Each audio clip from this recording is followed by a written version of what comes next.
Chers lecteurs et lectrices, bonjour.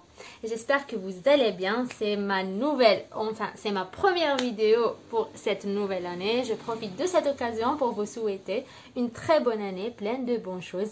Et aussi, je vous informe que pour cette année, je vais essayer de faire au moins une vidéo par mois. Et aussi, je tiens à vous remercier surtout pour vos retours, vos messages, nos débats sur les livres me font énormément plaisir.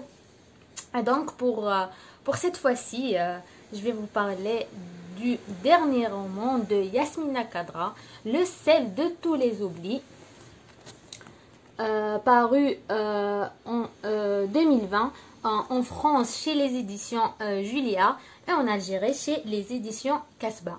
Mais tout d'abord, c'est qui Yasmina Khadra? Yasmina Khadra est le pseudonyme de l'écrivain algérien Mohamed Moulessoul. En fait, pour ceux qui ne savent pas pourquoi il a choisi ce pseudonyme, Yasmina Khadra, en fait, ce sont les deux prénoms de son épouse, Yamina Khadra. Le S de Yasmina, il a été rajouté par son éditeur qui a pensé corriger une erreur. En fait, Yasmina Khadra, il a publié sous son vrai nom, Mohamed Moulessoul, de l'année 1984 jusqu'en 1989. Par la suite, il a publié sous le pseudonyme Yasmina Khadra. Il a publié plusieurs romans, on peut citer notamment L'écrivain, L'attentat, Les hirondelles de Kaboul et surtout Ce que le jour doit à la nuit. Et il a reçu plusieurs prix. On peut citer par exemple le prix Roman France pour du meilleur livre de l'année 2008 pour son roman Ce que le jour doit à la nuit. Plusieurs de ses œuvres ont été adaptées au cinéma comme L'attentat, Les hirondelles de Kaboul et Ce que le jour doit à la nuit que je suis sûre que vous avez tous regardé. Et donc maintenant je reviens au sel de tous les oublis qui est ma dernière lecture qui, comme je l'ai déjà dit, est paru en 2020.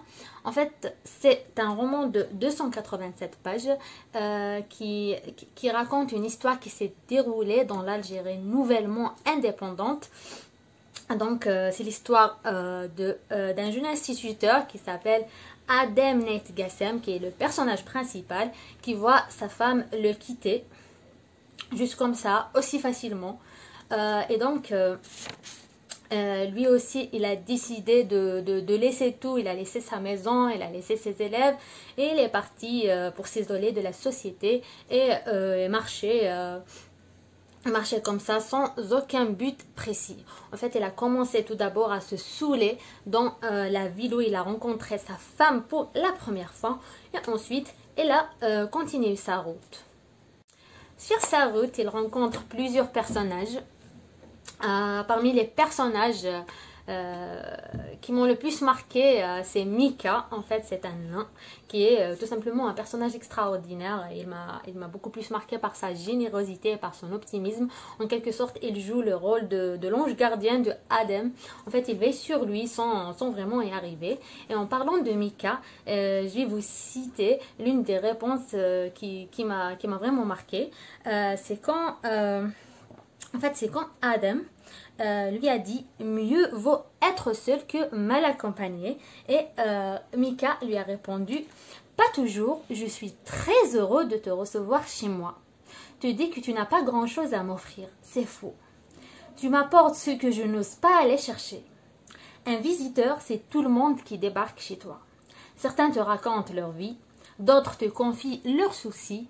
Et moi, le nain que personne ne calcule ailleurs, je deviens un centre d'intérêt. » À travers de ce roman, Le sel de tous les oublis, l'auteur cherche en quelque sorte à nous montrer quelle est la place de la femme dans un couple, qu'est-ce que l'absence de la femme provoque chez son partenaire.